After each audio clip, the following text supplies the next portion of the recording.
우리가 주일 낮 시간을 통해서 말씀 묵상을 통해서 하나님과 동행하는 삶에 대해서 살펴보고 있습니다.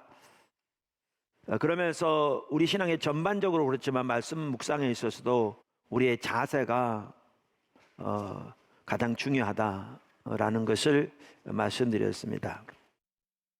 그러면서 지난 주에는 그 양육에 대해 전반적인 그림을 다시 한번 보면서 3종 세트, 그러니까 우리가 주님을 집중적으로 찾을 때 하나님의 얼굴을 구하는 삶부터 시작해서 십자가의 복음, 예배, 그러니까 성령으로 드리는 참된 예배, 그 다음에 선지자적 기도, 이게 3종 세트로 같이 주님을 찾아야 할 부분을 살펴보았습니다. 3종 세트만이 사실은 아니죠. 포도나무 교회 초기부터, 아니 그 이전부터 하나님께서 같이 집중적으로 다루셨던 한 가지는요, 관계의 부분이었어요. 관계 중심도 같이 가고요, 그 외에 다른 부분도 마찬가지죠. 그래서 오늘은 말씀 묵상의 자세뿐만 아니라 우리의 삶의 매우 중요한 한 본보기로서 다윗의 본보기를 살펴보려고 합니다.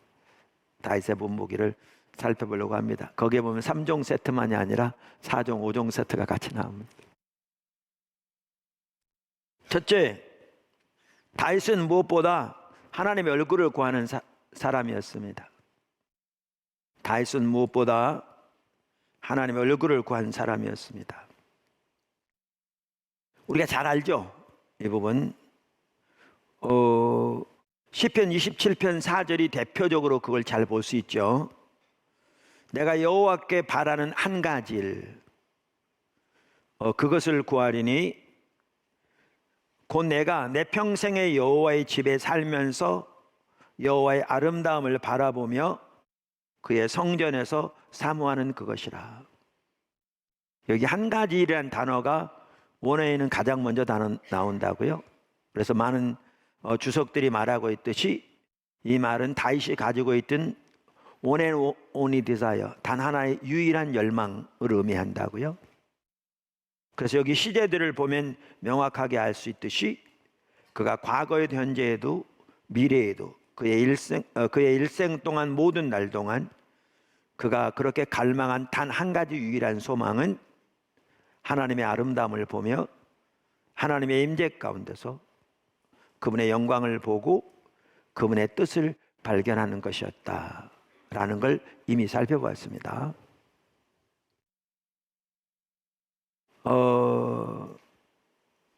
사실 이 부분이 가장 핵심입니다. 그런데 오늘날 이 부분이 정말 가려져 있습니다. 바울만 하다도 우리가 여러 번 살펴본 것처럼 고린도서 2장 2절에 보면 내가 너희 가운데, 즉 고린도에 있을 때 그가 구하고 추구했던 한 가지는 예수 그리스도, 그 십자가에 못 박히신 그분을 아는 것이었다고 그랬잖아요.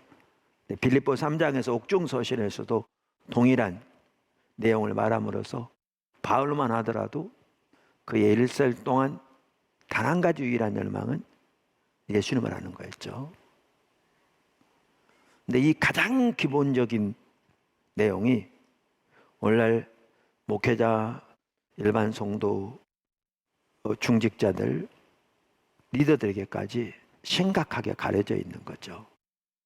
주님께 대한 헌신, 충성, 강조 많이 되지만 그 이전에 주님을 아는 것이 유일한 목표와 열망이 되는 우리 신앙의 가장 핵심적인 부분이 가려져 있는 거죠. 가려져 있는 거죠. 근데 우리가 이미 여러 번 살펴본 것처럼 지난주에도 언급했죠. 성경에 보면 모세, 다윗, 바울 등 신구약의 하나님의 귀한 사람들은 모두 하나님을 아는 것이 그들의 평생 동안 유일한 열망이었습니다. 두 번째, 제가 3종 세트, 4종 세트 얘기하는데 다윗은 예배하는 자, 즉 하나님을 찬양하는 자였습니다. 사실 다윗은 누구보다 하나님을 예배하는 자, 즉 하나님을 찬양하는 자였습니다. 시편 한 구절만 딱 보아도요, 다윗을 볼 수 있습니다. 다윗의 시편인데요, 시편 145편 1절 2절 이렇게 말합니다. 왕이신 나의 하나님이여, 내가 주를 높이고 영원히 주의 이름을 송축하리이다. 자, 어떻게 해요? 영원히. 그러면서 2절에 뭐라 그래요? 내가 날마다 주를 송축하며 영원히 송축하리이다. 여기 두 단어가 나옵니다. 하나는 뭐예요? 영원히. 다른 하나는 날마다. 얼마나 놀라운 일입니까? 이렇게 그는 하나님을 예배하는 자였습니다. 날마다 영원히. 세 번째, 다윗은 기도의 사람이었습니다. 그의 시편들을 보면 그는 실로 기도의 사람이었던 걸 볼 수 있습니다. 우선 다윗은 자신을 기도의 사람이라고 표현하고 있습니다. 어디 나와 있냐면요, 시편 119편 4절에 나와 있습니다. 이렇게 되어 있습니다. 나는 사랑하나 그들은 도리어 나를 대적하니 나는 기도할 뿐이라. 그러니까 우리말 성경에는 뭐라고 되어 있냐면 나는 기도할 뿐이라. 자기는 사랑하는데 오히려 자기가 사랑하는 자들이 자기를 대적하는 그 상황에서 나는 기도할 뿐이라 이렇게 말하고 있는데요. 이 나는 기도할 뿐이라 이 구절을 영어 이전 NIV 성경은 But I'm a man of prayer. 나는 기도의 사람이다. 이렇게 번역하고 있습니다. 여기 나는 기도할 뿐이라 그 말에 대해서 페투라 주석은 이렇게 말합니다. 이에 해당하는 원문인 와이니 테필라는 그러나 나로 말하면 기도뿐이라는 뜻이다. 사실은 원문에 나 기도 이렇게 돼 있거든요. 나 기도 뜻이다. 영역 성경 중 킹 제임스와 NIV는 원문상의 의미를 충실하게 번역하고 있다. 그러면서 킹 제임스는 I give myself unto prayer. 나는 내 자신을 기도에게 준다. 이 말은 힘을 다해 기도한다. 그렇게 번역하고 있고 아까 NIV는 제가 말씀드렸습니다. 이걸 보면 다윗은 기도하는 사람이었던 걸 볼 수 있습니다. 자신을 기도의 사람이라고 혹은 자신을 기도라고 표현할 만큼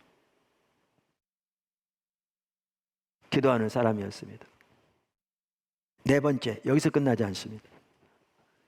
다윗은 의로운 삶을 살기를 적극적으로 추구했습니다. 그러니까 우리가 때로는 찬양할 때는 너무나 막 힘을 내어서 벙벙 뛰며 찬양하면서 말씀 시간이 되면 졸기 쉽거든요. 근데 다윗은 그렇지 않았어요. 균형 잡혔어요. 그는 하나님을 찾는 사람이었고 살펴본 대로 그는 누구보다 찬양하는 사람이었고 그는 기도의 사람이었는데 동시에 그는 의로운 삶을 살기를 적극적으로 추구한 사람이었습니다. 그러니까 이 부분이 아주 중요한 또 한 부분입니다. 제가 늘 말씀드렸는데 무엇이 하나님 뜻일까? 이 고민 다윗의 그대로 있었던 걸 볼 수 있거든요. 우리가 성경 몇 구절만 보아도 이 부분을 분명하게 볼 수 있는데요. 그의 시편 몇 구절만 보아도 그는 중심으로부터 구별된 삶을 살기를 추구했던 걸 볼 수 있습니다. 제가 몇 구절 읽어보겠습니다. 시편 17편 3절에서 5절. 주께서 내 마음을 시험하시고 밤에 내게 오시어서 나를 감찰하셨으나 흠을 찾지 못하였사오니 내가 결심하고 입으로 범죄하지 아니하리이다. 그가 그토록 정결하게 원했던 한 가지가 말이었던 걸 볼 수 있고요. 사람의 행사로 논하면 나는 주의 입술의 말씀을 따라 스스로 삼가서 포악한 자의 길을 가지 아니하였사오며 나의 걸음이 주의 길을 굳게 지키고 실족하지 아니하였나이다. 다윗이요 넘어진 자입니다. 잘 알다시피 그에게도 약점이 있었고 그도 인간이었습니다. 그리고 그 결과는 결코 작지 않았습니다. 그리고 이 구절 한 구절을 우리가 문자 그대로 율법적으로 그렇게 취할 것은 아닐지 몰라도 여기에 보면 분명한 한 가지가 있습니다. 그는 의로운 삶을 살기를 이토록 열망했습니다. 그건 분명합니다. 제 자신도 이런 구절을 읽을 때 부끄러움이 많이 있습니다. 우리가 말씀 묵상할 때 이런 자세들이 같이 가야 되거든요. 그래서 그 본보기로 지금 살펴보고 있는데, 이러한 올바른 자세, 태도, 열망이 저와 여러분에게 있기를 주님으로 축원합니다. 그래서 우리는요, 다윗의 그 한마디, 아까 이따 또 본다고 그랬잖아요. 시편 23편은, 죄송합니다, 사무엘하 23장은 그의 마지막 말이라고 돼 있거든요. 그가 일생을 돌아보면서 마치 유언처럼 한 말이에요. 근데 거기에 보면 다윗이 어떻게 살아왔는가를 볼 수 있어요. 한 구절 이렇게 말하죠. 2절에 보면, 3절에 죄송합니다. 이스라엘 하나님이 말씀하시며 이스라엘의 반석이 내게 이르시기를, 다윗의 마지막 말이라고 아까 1절에 나왔잖아요. 사람을 공의로 다스리는 자, 하나님을 경외함으로 다스리는 자요. 너무나 놀라운 말입니다. 그러니까 하나님이 지금 다윗에게 이렇게 말씀하셨다는 거예요. 다윗이 마지막 말로 지금 이 말을 하고 있는 거예요. 근데 하나님이 다윗의 통치를 볼 때에 두 가지 특징이 나오는 거잖아요. 뭐죠? 하나님이 맡기신 이스라엘, 하나님의 백성 다스릴 때 하나님이 주신 권위를 가지고 주께서 세우셔서 다스릴 때 공의로 다스리고 하나님을 경외함으로 다스렸다. 이거 엄청난 내용입니다. 제가 보기에는. 목회만 하더라도 심지어 교회 담임 목회자가 이러한 자세를 가지고 자기의 일을 성실하게 수행한다면 오늘날 한국교회는 이런 모습을 결탄코 띠고 있지 않을 겁니다. 공의로, 하나님을 경외함으로. 할렐루야. 다섯 번째, 다윗은 하나님의 길을 알기를 그토록 갈망했습니다. 이처럼 다윗은 의로운 삶을 살기를 추구했어요. 그리고 다스릴 때도 아까 뭐 어떻게 다스렸다고요? 하나님의 공의로 다스렸어요. 그렇기 때문에 하나님의 공의로 다스리려면 하나님의 공의를 알아야 될 거잖아요. 하나님의 길로 다스리려면 하나님의 길을 알아야 될 거잖아요. 하나님의 백성들 하나님의 길로 이끌어가려면 하나님의 길을 알아야 될 거잖아요. 그렇기 때문에 그는 이처럼 의로운 삶을 살기를 추구했기 때문에 그가 그토록 추구했던 한 가지가 뭐냐 하면 하나님의 길을 알기를 간절히 추구했습니다. 이게 이제 말씀 묵상과 바로 연결되거든요. 하나님의 길을 알기를 그토록 간절히 추구했습니다. 그것을 잘 볼 수 있는 구절들 많이 있는데요. 그 중에 한 구절이 시편 25편 4절 5절입니다. 이렇게 말하죠. 여호와여 주의 도를, 여기 도라면 길도자거든요. 주의 길을 내게 보이시고, 주의 길을, 이게 지금 평형법이잖아요. 같은 걸 표현하는 거잖아요. 내게 가르치소서. 주의 진리로 나를 지도하소서. 지도하시고 교훈하소서. 주는 내 구원의 하나님이시니 내가 종일 주를 기다리나이다. 이게 바리새인들과 다른 바입니다. 바리새인들은 성경을 많이 연구했습니다. 우리가 이미 아는 대로 또 이미 성경을 많이 묵상했습니다. 그런데 그에게는 이 자세가 없었습니다. 그들에게는. 다윗은 단순히 성경을 많이 묵상하는 데 초점이 있는 게 아니고요. 시편 119편 기자가 정확하게 그랬는데 하나님의 길을 알기를 구하고, 그래서 하나님께서 마음 열어 하나님의 길을 깨닫게 해주시기를 구하고, 왜? 하나님의 길로 자기를 교훈하시고 가르치시고 인도하심으로 자기가 하나님의 길로 행할 뿐만 아니라 자기에게 맡겨진 사람들을 하나님의 길로 인도하기 위해서, 그래서 말씀을 묵상할 뿐만 아니라 하나님 앞에 기도하며 간구하며 종일 주 앞에 기다린다고 표현하고 있을 만큼 주님 앞에 기도하며 주님을 찾으며 주님의 음성 듣기를 사모하며 주님 앞에 기다리고 있습니다. 이게 바리새인들에게 없었습니다. 오늘날 말씀을 묵상하면서 이 자세가 없으면 결과는 심각합니다. 바로 이것이 차이점들입니다. 그래서 다윗은 하나님의 길을 알기를 그토록 간절히 추구했습니다. 여섯 번째, 다윗은 말씀을 깊이 묵상했습니다. 그러니까 이렇게 하나님의 길로 의로운 삶을 살기를 추구했고 하나님과 동행하는, 그래서 그는 하나님의 길을 알기를 그토록 열망했고요. 그러니까 당연히 그 자세를 가지고 어디로 갔겠어요? 말씀 묵상으로 갔죠. 그 자세를 가지고. 그러니까 이게 지금 세트로 나오는 거라니까요. 이 전체를 보셔야 된다니까요. 당연히 말씀을 깊이 묵상했습니다. 시편 119편 오늘 읽었던 그 본문이죠. 7절, 여호와의 율법은 완전하여 영혼을 소생시키며 여호와의 증거는 확실하여 우준한 자를 지혜롭게 하며 여호와의 교훈은 정직하여 마음을 기쁘게 하고 여호와의 계명은 순결하여 눈을 밝게 하시도다. 여호와를 경외하는 도는 정결하여 영원까지 이르고 여호와의 법도 진실하여 다 의로우니 금 곧 많은 순금보다 더 사모할 것이며 꿀과 송이꿀보다 더 달도다. 또 주의 종이 이것으로 경고를 받고 이것을 지킴으로 상이 크니이다. 자기 허물을 능히 깨닫는 자 누구리요? 나를 숨은 허물에서 벗어나게 하소서. 주의 종에게 고의로 죄를 짓지 말게 하사 그 죄가 나를 주장하지 못하게 하소서. 그리하면 내가 정직하여 그 죄가에서 벗어나겠나이다. 나의 반석이시요 나의 구속자이신 여호와여, 내 입의 말과 마음의 묵상이 주님 앞에 연락되기를 원하나이다.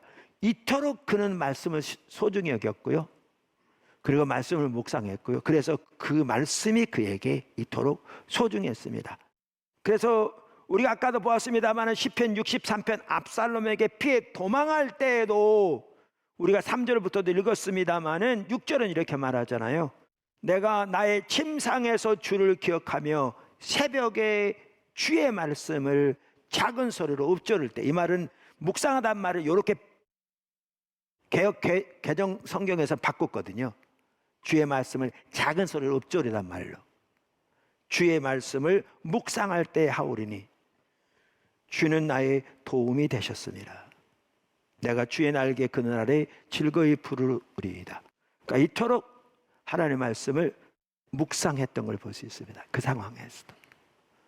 그러니까 우리가 이번 시리즈가 성경 혹은 말씀 묵상을 통해 하나님과 동행하는 삶인데, 우리가 날마다 영성훈련을 통해서 순간순간 하나님과 동행하는 삶을 살기를 추구할 때 그 한 핵심이 말씀 묵상인데, 오늘 다윗의 삶에서 볼 수 있는 이 세트가 같이 가야 된다는 거예요. 그 은혜가 우리 모두에게 주어지기를 예수를 축복합니다. 7번째, 하나님은 다윗에게 놀라우게 하나님의 길을 보이셨습니다. 이토록 다윗은 하나님을 찾았고 하나님을 예배했고 기도의 사람이었고, 그런 하나님의 뜻을 행하기는 의로운 삶을 살기를 추구했고, 그래서 하나님의 길을 알기로 그토록 열망했으며, 그래서 하나님의 말씀을 그토록 묵상했습니다. 당연히 어떻게 하셨겠어요? 하나님이 놀라우게 하나님의 길을 보이셨죠. 놀라우게 주님을 찾는 자에게 주님은 자신을 계시하시잖아요. 마지막으로 시간이 다 돼서 다윗의 길을 형통케 하신 하나님, 그는 왕이었는데요, 그의 직책을 성실하게 감당해서 그 시대를 이스라엘 황금기로 이끌었습니다. 하나님이 그를 통해 하신 거죠. 그는 하나님 마음에 아픈 자라고 하나님 원하신 걸 다 이루게 하겠다고 그대로 하신 겁니다. 그러니까 시편 1편에 시냇가에 심은 나무, 시간이 없으니까 여러분 잘 아시죠? 그 뜻이 그대로 이루어졌고요. 여호수아 1장 3절부터 여호수아에게 말씀하신 대로 주셨던 약속 똑같이 다윗 삶 속에 이루어졌습니다. 근데 다윗의 이 삶을 볼 수 있는 중요한 두 구절이 저는 있다고 생각하는데요. 하나는 다윗이 성전을 지으려고 그 뜻을 나단에게 했을 때 나단이 한 말입니다. 사무엘하 7장 3절 나단이 왕께 이르되 여호와께서 왕과 함께 하시니 마음에 있는 모든 것을 행하소서 하니라. 나단이 듣고 아니 하십시오. 그랬다 나중에 하나님께 지적하셨죠. 다윗은 피를 흘린 사람이라 죄송합니다. 솔로몬이 지을 거라고. 그러면서 놀라운 언약을 주시잖아요. 근데 여기 나단이 하는 말을 보십시오. 나단이 하는 말 뭐라고 그랬어요? 여호와께서 왕과 함께 하시니 마음에 있는 모든 것 행하소서. 나단이 보기에도 다윗은 하나님의 그와 함께 하셔서 그가 하나님의 인도를 따라 추구하는 것마다 하나님이 뒷받침하신 것을 보았어요. 이게 우리 신앙입니다. 우리 교회 가운데 하나님이 참 놀랍게 그렇게 해오셨고요. 우리 모든 성도들의 삶이 이렇게 돼야 합니다. 저의 삶이 더 그렇게 되길 열망합니다. 우리 모두의 삶이 이렇게 되길 더 열망합니다. 한 구절 더 있어요. 그게 아까도 잠시 읽었던 다윗의 마지막 말이에요. 마지막 말. 사무엘하 23장 1절에서 5절. 이는 다윗의 마지막 말이라 이새의 아들 다윗이 말하며 높이 세워진 자 야곱이 하나님께로부터 기름 부음 받은 자 이스라엘의 노래 잘하는 자가 말하노라. 여호와의 영이 나를 통하여 말씀하시며 그의 말씀이 내 혀에 있도다. 이스라엘 하나님이 말씀하시며 이스라엘이 반석이 내게 이르시기를 사람을 공의로 다스리는 자 하나님을 경외함으로 다스리는 자여. 그 다음 4절 보십시오. 그는 돋는 해의 아침빛 같고 구름 없는 아침 같고 비 내린 후에 광선으로 땅에서 움이 돋는 새풀 같으니라 하시도다. 내 집이 하나님 앞에 이같지 아니하냐. 하나님이 나와 더불어 영원한 언약을 세우사 만사에 구비하고 견고하게 하셨으니 나의 모든 구원과 나의 모든 소원을 어찌 이루지 아니하시랴. 엄청난 내용이잖아요. 엄청난 내용. 근데 이건 다윗에게만 주신 은혜가 아니에요. 저는 하나님과 동행하는 사람들에게 은혜를 하나님 얼마나 주신다고 확신합니다. 물론 다윗에게 주셨던 영원한 언약은 다윗 왕족에 주신 특별한 약속이지만 그러나 이러한 하나님의 은혜가 함께 하셔서 이렇게 하나님 놀라운 뜻을 이루시고 하나님의 공의의 빛이 충만하며 하나님이 원하시고 목적하신 바가 이루어지는 이 약속은 다른 사람에게도 주신다고 저는 확신합니다. 왜냐하면 하나님께서 이와 다윗과 비슷한 삶을 살았던 사람이 히스기야인데요. 히스기야에도 동일한 약속을 주셨거든요. 열왕기하 18장 6절 7절 보면 이렇게 말합니다. 그가 여호와께 연합하여, 이게 다바크죠. 그에게서 떠나지 아니하고 여호와께서 모세에게 명령하신 계명을 지켰더니 7절 여호와께서 그와 함께 하심에 그가 어디로 가든지 형통하니라. 사실은 사무엘하 23장 1절에서 5절은 제가 이렇게 묵상할 때 하나님께서 또렷이 주셨던 말씀입니다. 그 약속 이루시겠다고.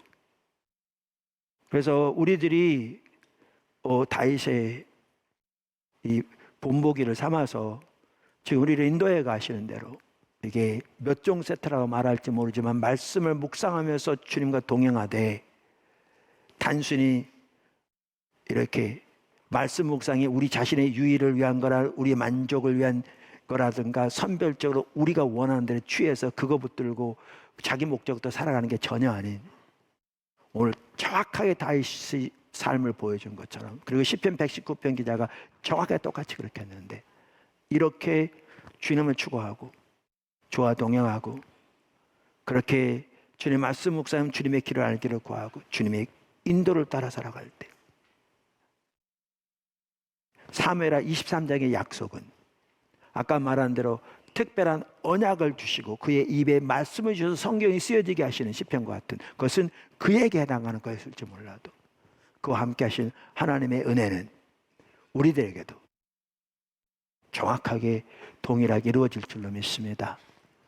우리 교회 가운데도 이루어질 줄로 믿습니다. 그렇게 하나님께서 우리를 인도하고 계시고요. 이 말씀 묵상만 하더라도 이러한 이해 가운데 우리가 말씀 묵상하고 그렇게 주와 동행하는 자리로 서게 되기를 축복합니다.